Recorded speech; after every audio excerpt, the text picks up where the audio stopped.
गांव का नाम था नवाबपुर।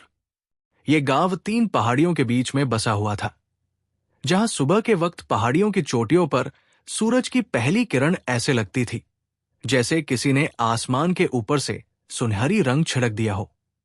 हर सुबह कहीं से मोर की आवाज, कहीं से गाय बैलों के घंटे, कहीं से औरतों की हंसी, कहीं से लकड़ियों के जलने की खुशबू। पूरा गांव जागता था।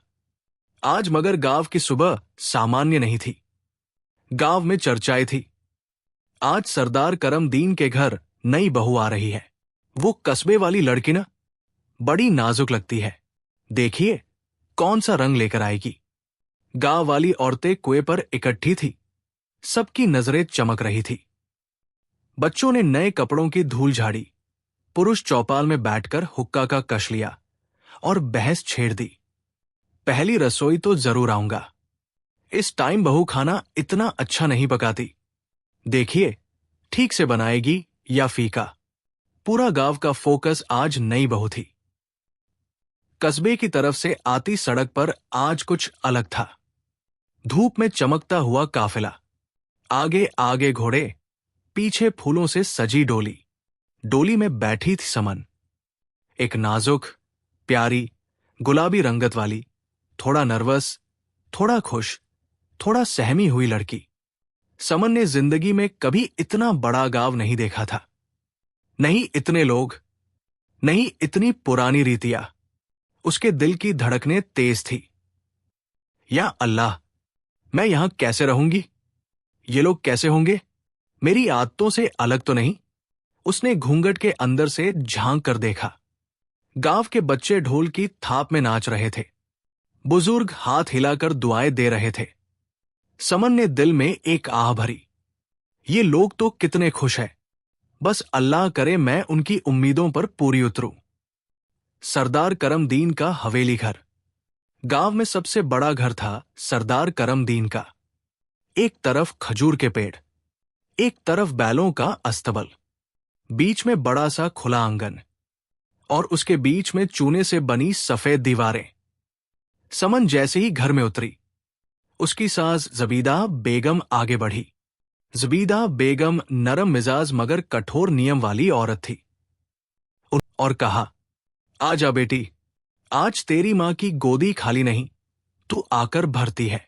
समन की आंखों में नमी आ गई। दिल थोड़ा हल्का हुआ। उसके पति फराज ने भी हल्का सा मुस्कुराकर देखा। एक रात को जब सब रस्में पूरी हुई, समन अपने नए कमरे में बैठी थी। एक तरफ तेल वाला चिराग, एक तरफ चांदनी भूरी खिड़की, बाहर झिंगरों की आवाज, अंदर फैला हुआ शांत सुकून। फराज ने धीरे से पूछा, डर तो नहीं लग रहा? समन ने सच बोला, थोड़ा। यहां सब कुछ नया है। मैं किसी की आदत खराब न कर दूं या कोई रिवाज गलत न कर बैठूं। फराज मुस्कराया, बस एक बात याद रखो, इस घर में मोहब्बत सबसे बड़ा रिवाज है।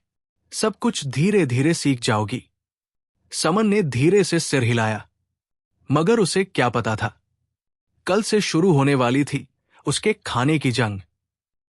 घर की नौकरानियां दरवाजा खटखटाने लगी। बहू जी, उठो, आज पहली रसोई है। समन का दिल डूब गया। पहली रसोई, वो रस्म जिसमें पूरा गांव नई बहू के हाथ का खाना खाता है।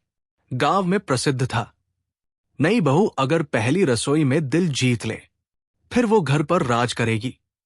लेकिन यहां समस्या कुछ और थी।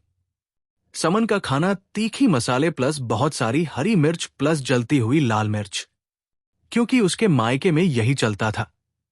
समन ने सोचा, पता नहीं इन लोगों को कैसा लगेगा, पर उन्होंने तो कुछ नहीं बताया। चूल्हे पर लकड़ियां जल रही थी। तंदूर का जलता हुआ दहाना खुला था। घर की औरतें आ रही थी। सबकी नजरें बहू के हाथों पर। जबीदा बेगम ने धीरे कहा, बेटी, मिर्चें थोड़ी रखो। ये गांव वाले कम तीखा खाते हैं। मगर समन की अपनी समझ थी। उसे लगा शायद कम तीखा उनकी भाषा में थोड़ा कम तेज होगा, वरना गांव वाले तो मजबूत हैं, वे आसानी से खा लेंगे। समन ने सोचा, चलो थोड़ी ज्यादा मिर्च डाल देती हूं। लोग तारीफ करेंगे कि बहू चटपटी है। ये वो गलतफहमी थी जो आने वाले दिनों की तबाही का आरंभ बनने वाली थी। समन ने आज जिन चीजों में मिर्च डाली वो उसके मायके का तरीका था। सालुन में 12 हरी मिर्च, ऊपर से 3 बड़े चम्मच लाल मिर्च, प्याज के साथ काली मिर्च का तड़का, नमक भी थोड़ा ज्यादा, और आखिर में लाल तेल वाला गर्म मसाला। पूरा किचन ऐसी तेज खुशबू से भर गया कि वहां खड़ी नौकरानियों की आंखों से पानी बह निकला। एक बूढ़ी मासी ने हड़बड़ाकर कहा, बहू जी, ये क्या बना लिया? ये तो मेरे बेटे को बेहोश कर देगा। समन ने मुस्कुराकर जवाब दिया, हमारे यहां तो ऐसा ही बनता है, आप लोग भी पसंद करेंगे। मासी ने घबराकर दूसरों को देखा। अल्लाह भला करे। दोपहर होते होते सरदार करमदीन के घर का आंगन लोगों से भर गया। सफेद चादरें बिछाई गई, बड़े बड़े तांबे के थाल रखे गए, औरतें छोटे लोटों में पानी भर रही थी। पुरुष चौपाल की तरफ से आ रहे थे, बच्चे खुले आंगन में दौड़ रहे थे, घर की छतों से भी औरतें झांक रही थी। आज गांव में कोई काम नहीं हुआ था। सबने लंबा नाश्ता करके कपड़े बदलकर नई बहू के खाने का इंतजार किया। समन अंदर से खाना उठाकर ला रही थी। उसके चेहरे पर शर्म, नरमी, घबराहट, सब कुछ था। ज़ुबैदा बेगम ने गांव वालों से कहा, चलो जी, बहू का पहला खाना आ रहा है। एक अजीब सी हलचल हुई। सबके चेहरों पर उत्सुकता भी थी और जिज्ञासा भी। गांव वालों की सांसें रुक गई। समन ने सालुन का बड़ा सा थाल रखा। खोलते हुए तेल के नीचे लाल मिर्च की परत साफ दिख रही थी। खुशबू ने गांव वालों को चौंका दिया। ये खाना तो बहुत तेज सूंघा रहा है। हाय अल्लाह, ऐसी मिर्च तो मैं जवानी में भी नहीं खाई। चलो, बहू पहली बार है, शायद अच्छा होगा। चखने का समय आया। पहला निवाला 5 लोगों ने एक साथ खाया। और फिर खामोशी, एक ऐसी खामोशी जैसे समय रुक गया हो। फिर अचानक, हाय रब्बा, एक बूढ़ा चाचा खांसते हुए भागा। पानी, पानी लाओ कोई। एक औरत की आंखों से बेहिसाब पानी बहने लगा। मेरे तो मुंह में आग लग गई। एक लड़का चिल्ला उठा, ये तो बारूद है, बारूद। एक जवान जो बहादुरी दिखाना चाहता था बोला, मैं संभाल लूंगा, लेकिन थाल छोड़कर खुद पानी की ओर भाग गया। पूरा आंगन अफरातफरी में बदल गया। कोई हंसी रोक रहा था, कोई पानी पीकर भी चिल्ला रहा था। किसी के कान लाल हो गए, किसी के होंठ सूज गए। बच्चे हंसते हंसते गिर पड़े। पुरुषों के चेहरे पर पसीना, आंखों में आंसू। औरतों के चेहरे लाल, नाक बह रही थी। ये दृश्य ऐसा लग रहा था जैसे पूरी बारात ने एक साथ बारूद खा लिया हो। ज़ुबैदा बेगम ने जैसे ही निवाला मुंह में डाला, उनकी सांसें रुक गई।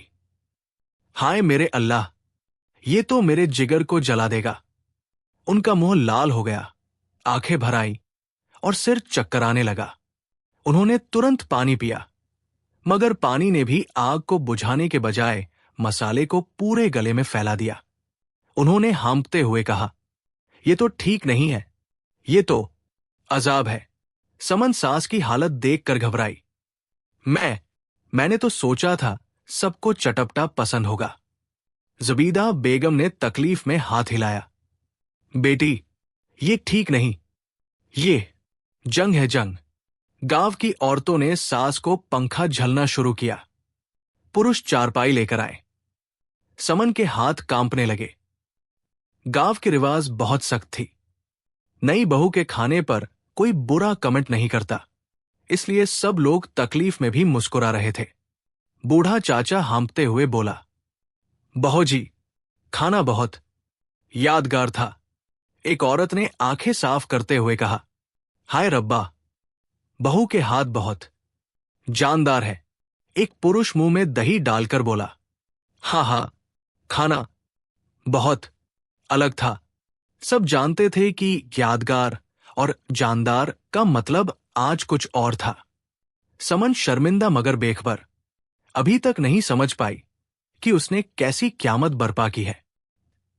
फराज ने जब खाना चखा, वो भी पानी के घूंट पर घूंट लेता रहा। आखिरकार उसने पहली बार नरम लहजे में कहा, समन, तुमने मिर्च थोड़ी ज्यादा नहीं डाल दी? समन ने सादगी से कहा, ज्यादा नहीं तो, ये तो बिल्कुल आम सा खाना है, हमारे यहां तो इससे भी तेज खाते हैं। फराज ने अंदर ही अंदर माथे पर हाथ रखा। पता नहीं अब मम्मी का क्या हाल होगा। तकरीब खत्म हुई, लोग वापस जाने लगे। हर कोई पानी पीता, दही खाता या मुंह पोंछता हुआ जा रहा था। एक बूढ़ी औरत जाते जाते बोली, सरदार जी, बहुत तो बहुत जोरवर है। सरदार करमदीन हंसते हुए कान खजाकर बोले, हाँ जी, ताकतवर बहू आई है। लेकिन अंदर ही अंदर वो भी दांत पीस रहा था। समन अपने कमरे में बैठकर सोचती रही। सबने तारीफ की, सबने मुस्कुराकर कहा, शायद खाना वाकई अच्छा बना था। उसे क्या पता था, ये सिर्फ शुरुआत थी। पहली रसोई की रात गुजर गई। घर के लोग सारी रात पानी पीते रहे। ज़ुबीदा बेगम तो लगभग बेहोश हो गई थी। मगर अगली सुबह जब समन जागी, उसे लगा कि सब कुछ अब नॉर्मल होगा। वो बड़ी खुशी से किचन में उतरी। लकड़ियों की खुशबू, चूल्हे का धुआं, किचन की रौनक। समन को लगा आज सब कुछ बेहतर होगा। वो हंसते हुए बोली, आज मैं सबके लिए नाश्ता भी बना दूंगी। मगर नौकरानियां एक दूसरे की तरफ ऐसे देख रही थी जैसे किसी ने उनके दिल पर पत्थर रख दिया हो। एक मासी ने धीरे कहा, बहू जी, मिर्चें थोड़ी रखो, कल तो बड़ा हाल खराब हुआ। समन हैरान, हाल खराब? किसका? कैसे? मासी ने हाथ जोड़ दिए। पूरे गांव का। ये इतना तीखा था कि हमारे चाचाओं के दांत तक सुन हो गए। समन हंस पड़ी, अच्छा छोड़ो, आज मैं हल्का बनाती हूं। और फिर उसने हल्का बनाने के नाम पर सालुन उसी तरह बनाया। 8 हरी मिर्चें, 2 बड़े चम्मच लाल मिर्च, ऊपर से गर्म मसाला और तड़का भी ज्यादा। मासी ने सिर पकड़ लिया। ज़ुबीदा बेगम अभी तक कमजोर थी। आंखों के नीचे घेर, चेहरा पीला, बदन टूटा हुआ। फराज ने चिंता से मां से पूछा, अम्मी, आज नाश्ता थोड़ा ही खा लेना, ठीक? ज़ुबीदा बेगम ने आह भरी, बेटी, अगर बहू ने मिर्च कम न की तो मैं खा लूंगी। चाचाजाद, फूफीजाद, सब लोग आंगन में बैठे थे। रीति के अनुसार नई बहू पहले हफ्ते में सबके लिए खाना बनाती है। समन थाल उठाकर आई। जैसे ही सालून की खुशबू उठी, ज़ुबीदा बेगम का हाथ अपने आप दिल पर गया। फराज चौंक कर बोला, समन, ये आज भी तेज लग रहा है। समन मुस्कराकर बोली, नहीं नहीं, आज तो मैंने बहुत कम मिर्च डाली है। कम? ये सुनकर एक मासी ने सिर झुकाकर आसमान की तरफ देखा। पहला निवाला ज़ुबीदा बेगम ने लिया।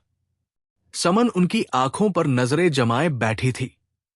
ज़ुबीदा बेगम ने जैसे ही निवाला चबाया, उनकी आंखें फटी की फटी रह गई। समन, बेटी, ये कम नहीं है? समन ने हैरानी से पूछा। हाँ अम्मी, बिल्कुल कम। ज़ुबीदा बेगम ने पानी की तरफ हाथ बढ़ाया। पानी, पानी दो कोई, मेरी बूटी बूटी जल रही है। फराज ने एक निवाला लिया और तुरंत खांसने लगा। समन, ये कम नहीं है, ये तो तेज है। समन का चेहरा उतर गया। पर मैंने तो कल से कम डाला है। आप लोगों की आदत ही नहीं है शायद। घर वाले एक दूसरे की तरफ देखते रहे। कोई खाना नहीं छोड़ सकता क्योंकि बहू का दिल टूट जाएगा। मगर खाना निगलना संभव नहीं था।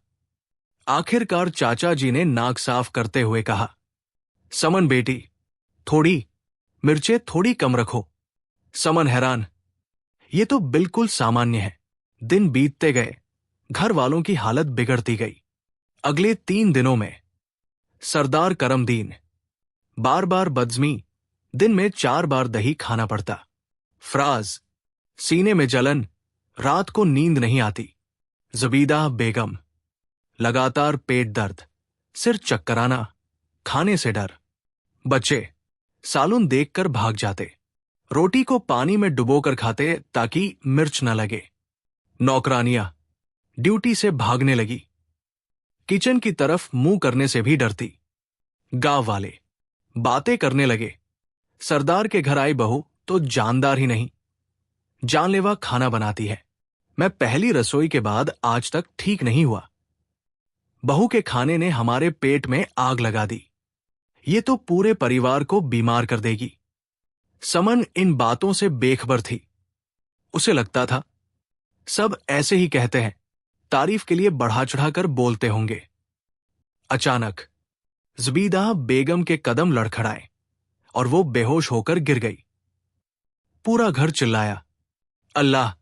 अम्मी! फराज ने समन की तरफ देखा, एक नजर गुस्से की, एक बेबसी की। ज़बीदा बेगम के गिरने की आवाज पूरे आंगन में गूंजी। औरतें चिल्लाई, पुरुष घबराकर दौड़े, बच्चे रोने लगे। फराज उन्हें बाहों में उठाकर चिल्लाया, अम्मी! अम्मी! आंखें खोलो, कोई पानी लाओ। समन साख्त खड़ी रह गई। उसे लगा जैसे उसकी टांगों से जान निकल गई हो। वो धीमी, कांपती आवाज में बोली, मैंने अम्मी को क्या कर दिया? मासी ने उसे तीखे लहजे में देखा। क्या होना है? रोज रोज का तीखा खाना उसकी जान ले गया। फराज ने गुस्से और बेबसी में कहा, गाड़ी लाओ, तुरंत डॉक्टर के पास ले जाना है। पूरा घर शोर में डूब गया। सिर्फ समन की आंखों में डर, पछतावा और उलझन थी। आधे घंटे बाद बड़े डॉक्टर साहब सरदार करमदीन के घर आए। पूरा घर बाहर खड़ा था। डॉक्टर ने ज़बीदा बेगम का प्रेशर चेक किया, दिल की धड़कन देखी, पेट दबाया, खून की रिपोर्ट ली। फिर सीधे सरदार करमदीन की तरफ देखकर बोले, सरदार साहब, उन्हें गंभीर पेट की जलन है। पता चल रहा है कि कई दिनों से लगातार बहुत ज्यादा मिर्च मसाला वाला खाना खा रही है। ये हालत उसी वजह से हुई है। पूरा घर एक साथ आह भरी। फराज ने हैरानी और गुस्से से पूछा, लेकिन डॉक्टर साहब, क्या सिर्फ मिर्च से इतनी बुरी हालत हो सकती है? डॉक्टर ने सख्त लहजे में कहा, जितना मसाला उनके शरीर में गया है उतना तो कोई जवान आदमी भी सहन नहीं कर सकता। इसके बाद उन्होंने कहा, यह खाना आधा पका जहर होता है। जिसने भी ये सालून बनाया है उसे सावधान रहना चाहिए। समन का रंग एकदम फीका पड़ गया, उसके हाथ कंपाने लगे। सबकी नजरें समन पर। समन के कदम खुद ब खुद पीछे हो गए। पूरा घर उसकी तरफ मुंह मोड़ गया। चाची बोली, तुम्हें अंदाजा है कि तुमने बेख्याली में क्या कर दिया? मिर्चें मजा के लिए रखी जाती है, किसी को बीमार करने के लिए नहीं। एक पल के लिए आंगन में खामोशी छा गई। समन ने कांपती आवाज में कहा, मैंने तो कभी सोचा भी नहीं था कि मेरे हाथ का खाना किसी को नुकसान पहुंचा सकता है। हमारे घर में तो सब तीखा खाते थे और वे यही कहते थे कि तेज खाना ही असली खाना होता है। फराज ने तल्खी से कहा, लेकिन यहां सब लोग बहुत हल्का खाते हैं। समन, तुमने किसी से पूछ भी नहीं। नतीजा सबके सामने है। समन की आंखों में आंसू आ गए। मैंने वाकई किसी को तकलीफ नहीं दी। मैं बस अपने घर की आदत के मुताबिक पकाती रही। उसकी आवाज भर गई। उसने सिर झुका लिया। ज़बीदा बेगम आखिरकार होश में आई। उन्होंने बहुत कमजोर आवाज में कहा, समन बेटी, मेरे पास आ। समन दौड़ी, मां के हाथ थाम लिए। ज़बीदा बेगम ने धीमी आवाज में कहा, मेरी जान, हमारे गांव के लोग बहुत हल्का खाना खाते हैं। हमें तीखा सहन नहीं होता। तुम मुझे मारने की नहीं, प्यार से पकाने की कोशिश कर रही थी। समन बेखुद रो पड़ी। अम्मी, मैं आप सबको तकलीफ नहीं देना चाहती थी। मेरी गलती है कि मैंने पूछा तक नहीं। ज़बीदा बेगम ने उसके आंसू पोंछे। रोना मत बेटी, बस आज से तुम खाना हमारे अनुसार पका, सब ठीक हो जाएगा। पूरा घर भी सिर हिलाकर समन को तसल्ली दी। समन सबके सामने खड़ी हुई, सिर झुका हुआ, आवाज कांपती हुई, मैं सबसे माफी मांगती हूं। मेरे हाथ से गलती हुई। मैंने सोचा था तीखा खाना आपको अच्छा लगेगा, लेकिन मैंने गलत समझा। आने वाले समय में खाना आपके तरीके से बनाऊंगी। मुझे एक मौका दे, मैं सीख जाऊंगी। सरदार करमदीन ने स्नेह से कहा, बेटी, गलती इंसानों से होती है और जो मान ले वो और भी प्यारी लगती है। फ्राज धीरे से बोला, समन, हम तुमसे नाराज नहीं हैं, सिर्फ परेशान थे। कल से हम दोनों किचन में साथ काम करेंगे, ठीक? समन ने आंसू पोंछे और कहा, जी, मैं वादा करती हूं। अगली सुबह समन ने हरी मिर्च सिर्फ 2 डाली, लाल मिर्च आधा चम्मच। ज़बीदा बेगम खुद पास खड़ी होकर समझाती रही। फ्राज नमक और हल्दी बताता गया और समन पूरे दिल से सुनती रही। जब खाना तैयार हुआ, इस बार किचन में धुआं नहीं था, हाथों में कांप नहीं थी, हर तरफ खुशबू थी। ज़बीदा बेगम ने पहला निवाला लिया, प्यार से मुस्कुराकर बोली, हाय रब्बा, ये तो मजे का खाना बन गया। समन, और ये तो बिल्कुल हमारे दिल का खाना है। पूरा घर मुस्कुराया।